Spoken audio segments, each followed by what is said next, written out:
que tenemos radio, la revista informativa que te dice qué pasó la semana que recién acabó y qué debería pasar en la semana que recién inicia. Hoy tenemos un invitado de lujo, Joan Almanzar, abogado de los tribunales. Un amigo suyo. Un hombre que sabe de todo. No. Y de lo que no sabe, tiene quien le diga cómo debe ser. Los libros están ahí. Mire, yo estuve revisando en días pasados un libro muy interesante que se llama El infinito en un junco. Es un libro que habla de todas las vicisitudes que se ha pasado a través de la historia para la protección de los libros. Casi como si fueran tesoros. ¿Es que son? Lectura obligada para quienes nos escuchan y ojalá que puedan tener el tiempo para revisarlo alguna vez. Hay un tema, señor Mariotti, yéndonos ya un poco más atrás en la semana y a otra latitud. Vamos a ir al Salvador. A dejar el derecho un poco, ¿verdad? El Salvador. Vamos a hablar eminentemente de política. Vamos a hablar de lo que está haciendo el presidente Nayib Bukele en El Salvador, quien de manera asombrosa, o no tan asombrosa, sino para cumplir con un precepto de la Constitución, ha presentado una licencia con el aval del Congreso para poder presentarse como candidato a las elecciones del año venidero. Así es. En El Salvador, la Constitución establece la no reelección de manera consecutiva. Entonces, por ende, Bukele tenía que dejar de ser presidente por lo menos 6 meses antes para poder presentarse a la reelección, como ya lo había hecho. Bukele sabemos que controla el poder legislativo, controla el poder judicial, controla las altas cortes, ¿verdad? Y ha tomado esta decisión para guardar, digamos, las formas. Se decía, no, es su secretaria personal. Sí, pero se decía que el presidente en funciones, en esos 6 meses que él iba a estar alejado del cargo, iba a ser el vicepresidente, que aunque lo acompaña... Debería de ser. Sí, porque lo acompaña en su fórmula, pero no está impedido de aspirar a la vicepresidencia, aun cuando fuese presidente, pero no. Bukele ha elegido su secretaria. La importantización de los vicepresidentes, digamos, es una ola de la nueva política. Hay un refrán, ¿no? Un dicho que dice que el vicepresidente de los Estados Unidos de Norteamérica es el hombre que más asiste a velorios. Esa es una de sus funciones más esenciales. Ir a los actos fúnebres, de los que el presidente no debe ir, digamos, teniendo en consideración la importancia. Pero hay que detenerse para ver qué está pasando en El Salvador en la precaria redacción que tiene la Constitución de ese país, de ese vecino país, que dice que podrá aspirar a la presidencia de la República cualquier persona y establece las condiciones, ¿no?, de la mayoría de edad, el tope de edad, la verdad que no lo conozco, pero sobre todo hay una coletilla donde dice y cualquier persona que no haya ocupado el cargo 6 meses previo a las elecciones. Porque la reelección está expresamente prohibida en el sistema político de El Salvador. Miren, yo tengo una consideración muy particular sobre Bukele y su populismo, su forma de gobernar. Yo he sido de los que ha casi puesto mi cabeza en juego diciendo que el presidente Nayib Bukele va a terminar preso. Yo soy de los que cree eso. Ya yo estoy por abandonar esa idea. Creía lo mismo. Pero... hay que saber, de entrada, a veces esos políticos logran ocultar su pasado porque hacen unos discursos muy grandilocuentes y al final es lo que le gusta a la gente. Hay que recordar que estamos viviendo en una época de cultura light, donde ahora todo es lo que sea simpático. El presidente Nayib Bukele es de los pocos políticos condenados por nepotismo en El Salvador.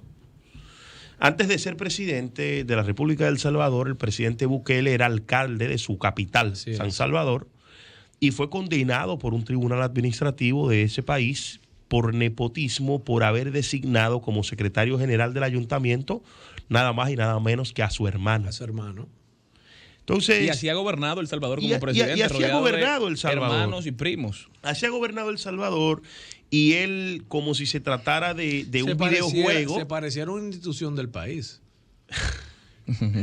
Amigo Cristian, está hoy picante. Picante. No, real, no pasa nada. Pero entonces cuando uno ve que este es un presidente que rompe las formas, que tiene un discurso no cautivador, que ciertamente ayer o en el día de hoy celebraba más de 500 días sin asesinatos en El Salvador.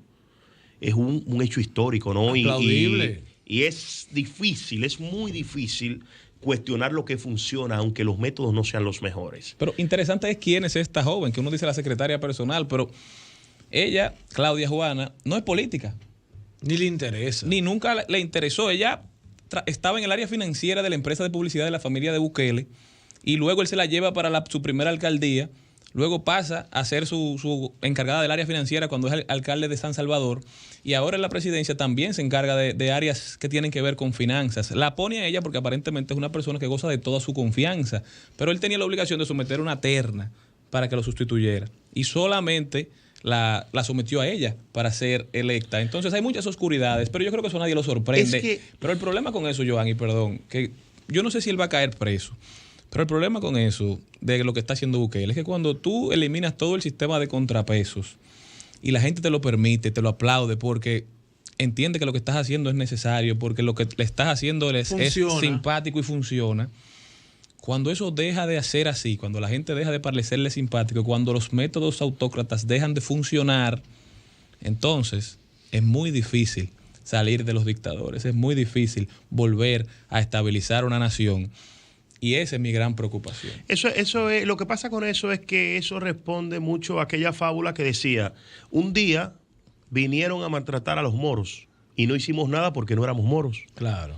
Un día siguiente vinieron por los cristianos y no hicimos nada porque no éramos cristianos. Hasta que nos tocó a todos. Entonces, todo eso es simpático hasta que el atropello del derecho llega a tu rama. Es lo mismo que pasa con el comunismo, ¿no? Y lo mismo que pasa con los vicios, que un día solo es una droga, al otro día es una más. Sí, porque... Y al otro son todas, porque y ninguna funciona. Lamentablemente esto que genera emoción, que genera dopamina, que sirve para aglomerar poder, se convierte en algo aditivo. Y lo primero que él hace y tiene que ir subiendo de nivel para poder controlar las masas. Pero lo primero que él hace es que una vez que no le aprueban el manejo de un presupuesto complementario que él envía al Congreso de El Salvador, él se aparece acompañado de un grupo de militares al Congreso. Y eso es algo que la generación de la cultura light lo puede celebrar. Claro. Pero eso es una clara injerencia al principio de separación de los poderes del Estado o llamado funciones, que cuando se hace en perjuicio de quienes celebran eso, entonces costará llorar lágrimas de sangre. El Salvador ha ocultado y ha echado tierra muchísimas medidas frustratorias que ha tomado Bukele. Ya no se habla de la conversión de la Reserva Federal al Bitcoin, donde se perdió más de un 66% del Producto Interno Bruto de la Reserva Económica del Salvador. Ya el Bitcoin es una moneda completamente devaluada. Se compró a 60,000 y tantos de dólares, hoy cuesta menos de 20,000, si no me traiciona la precisión. Poco más, poco menos. No lo sé.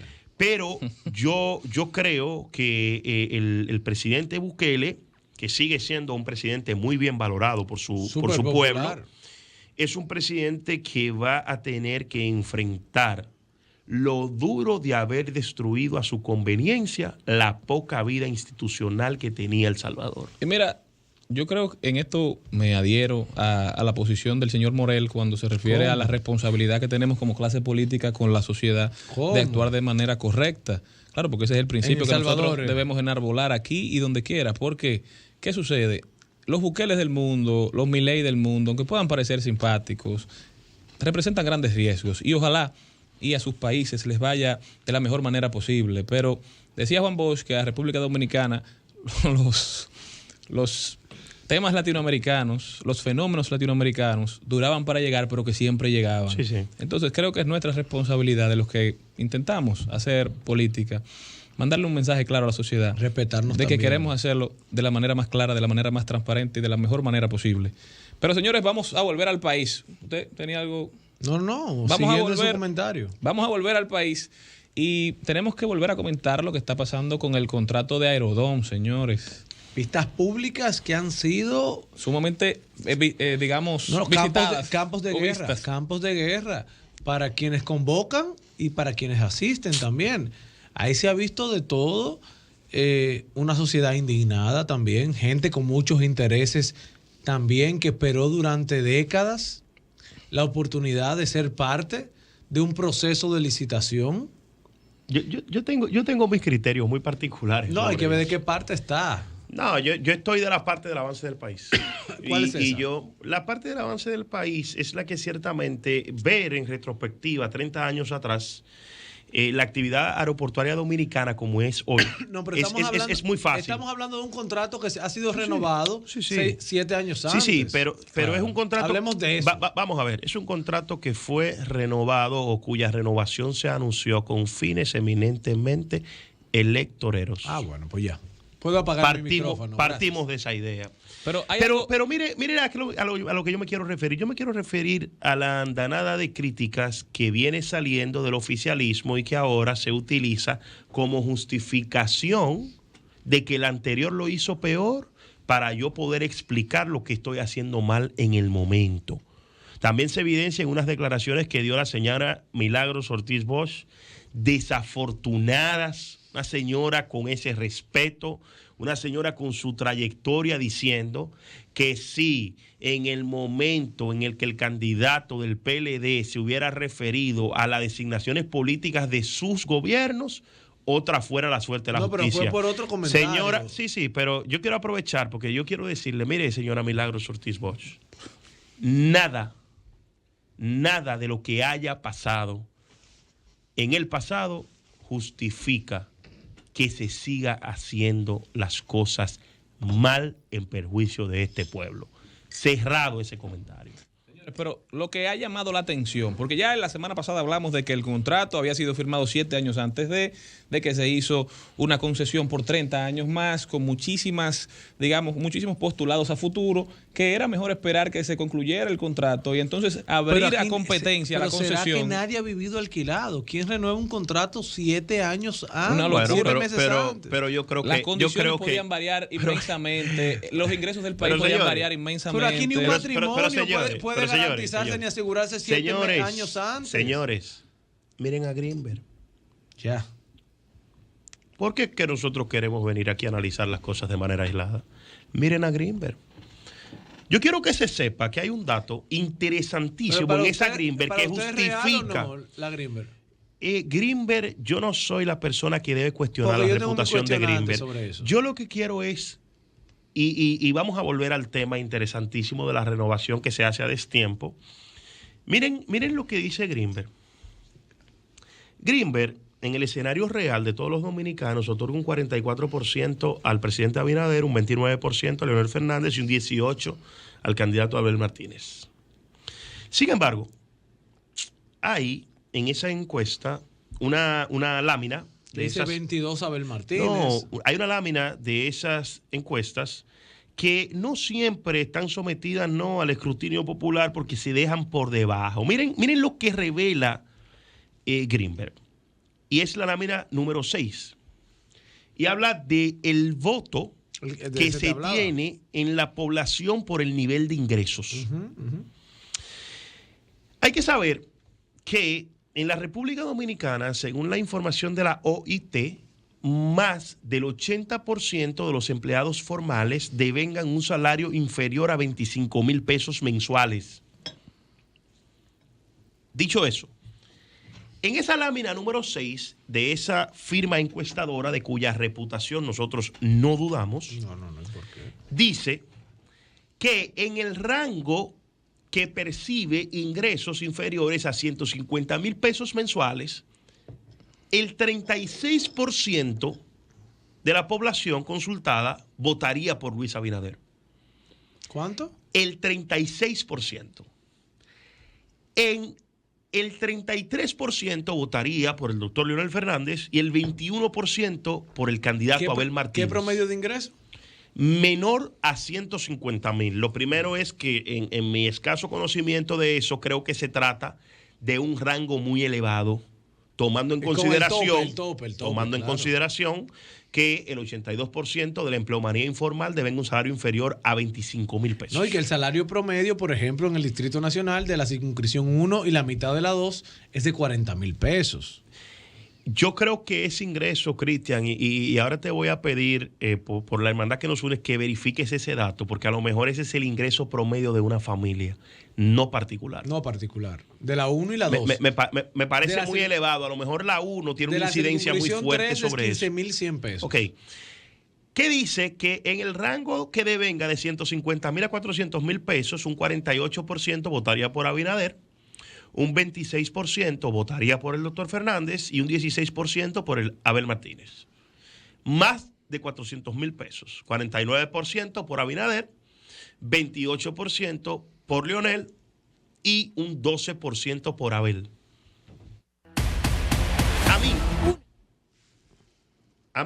A Joan Almanzar, lo que le dice esto es que si ciertamente más del 80% de la población dominicana genera muchísimo menos de 150,000 pesos y en ese rango de ingresos solamente se llevan un 3%, el candidato del oficialismo, el presidente de la República y el doctor Fernández, es uno de los escenarios donde también aparece mejor valorado el candidato del PLD en la clase baja, porque esto sí es el reflejo de todo lo que dicen las demás láminas de la encuesta, que catalogan como principal problema la carestía de la vida.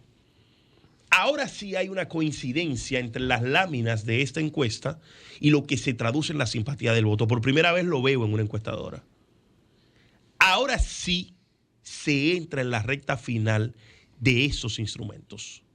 Por una razón simple. Aquí los únicos que crecen son el candidato de la Fuerza del Pueblo y el candidato del Partido de la Liberación Dominicana.